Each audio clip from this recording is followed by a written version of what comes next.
Reproduction.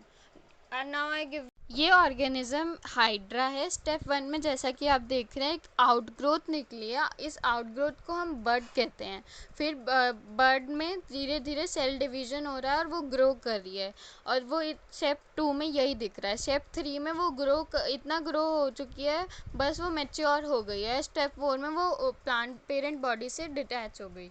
So let's start with the introduction. Reproduction, it is a biological process in which an organism is capable of producing new young ones similar to itself. मतलब एक organism reproduce करके नया organism बना सकता है जो दिखने में उसके जैसा हो सकता है. Reproduction is of two types, asexual and sexual.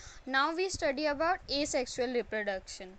Asexual reproduction is a reproduction in which a single parent is capable of producing new young one. मतलब एक ही सिंगल पेरेंट अपने आप को रिप्रोड्यूस करके नया प्रोजेनी बना सकता है. यूजली ये सिंगल सेल ऑर्गेनिज्म में होता है और स्मॉलर कैटेगरी में होता है, जैसा कि आपको स्क्रीन पर दिख रहा है. In asexual reproduction, the progeny produced is not only identical to one another but also the exact copies of their parent. मतलब जो प्रोजेनी बनी है वो बिल्कुल पेरेंट की एग्जैक्ट कॉपी, मतलब सेम टू सेम होगी, इसलिए उन्हें क्लोन्स भी कहते हैं. अब क्लोन्स की डेफिनेशन है, clones are the morphologically and genetically similar individual produce in the asexual reproduction. Disadvantage of asexual reproduction will be, as in this there is no variation occur, so there will be no chance of evolution.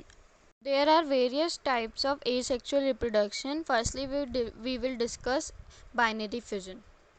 Binary fission is a type of asexual reproduction in which cytoplasm and genetic material divide into halves, thus producing two equal cells and each rapidly grow into an adult.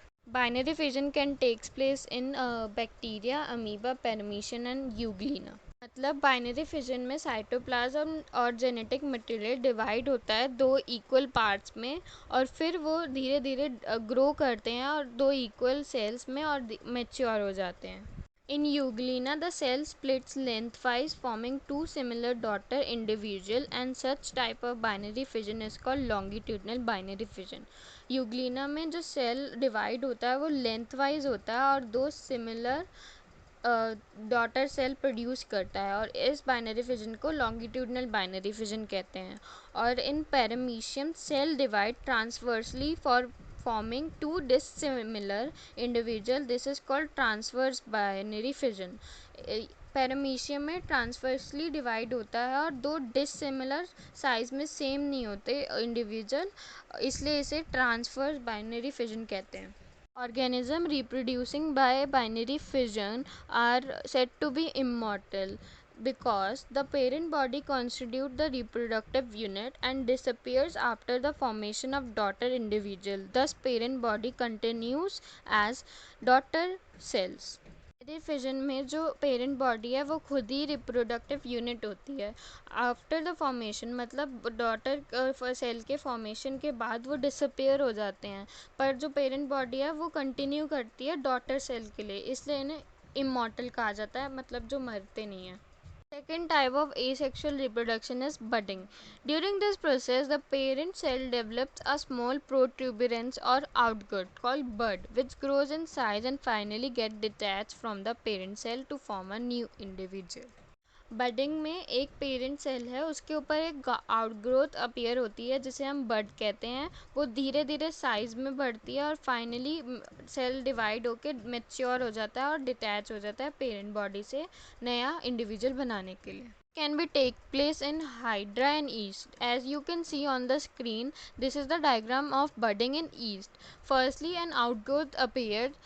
The धीरे धीरे cell divide होके increase कर रहा है size में और finally उसके अपनी एक सेल मेम्ब्रेन बन चुकी है और नेक्स्ट स्टेप में वो अलग हो जाएगा पेरेंट बॉडी से. कैन ऑल्सो भी takes place in sponges. In some cases, internal birds may develop inside the body of organisms which are capable of developing into new organism, as in sponge. In these internal birds are called gemmules, which are formed inside spongocele, and release of mature birds result in disintegration of parent body. The released bird develop into a new sponge. और मेरे दोस्तों, लगता है आप bore हो गए, चलो अब हिंदी में बात करते हैं। स्पॉन्जेस के अंदर खुद उनकी बॉडी के अंदर बर्ड डेवलप होते हैं। स्पॉन्जोसील वो एक उनका पार्ट है, उसमें बर्ड डेवलप होते हैं, और जब वो मैच्योर हो जाते हैं तो बॉडी के अंदर डिसइंटीग्रेशन होती है और पेरेंट बॉडी डिस्ट्रॉय हो जाती है और बर्ड्स रिलीज हो जाते हैं। बर्ड रिलीज होने के बाद नई स्पॉन्ज में डेवलप हो जाते हैं। On the screen you can see binary fission in amoeba. In this diagram you can see पहले साइटोप्लाज्म का मास बढ़ा, फिर धीरे धीरे सेल वॉल बढ़ी और दो न्यूक्लियस डिवाइड होके एक एक सेल में चले गए, और फिर दोनों सेल एक दूसरे से डिटैच हो गए। अब जो ये दोनों सेल हैं उन्हें हम डॉटर सेल कहेंगे। और दोस्तों, ये टॉपिक यहीं ख़त्म होता है। हम कल मिलेंगे एक नए टॉपिक और एक नई जोश के साथ। और दोस्तों, याद रखना, डरना नहीं है किसी से।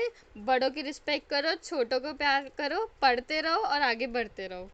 Please like, share and subscribe my channel. Also hit the bell icon to receive the latest update.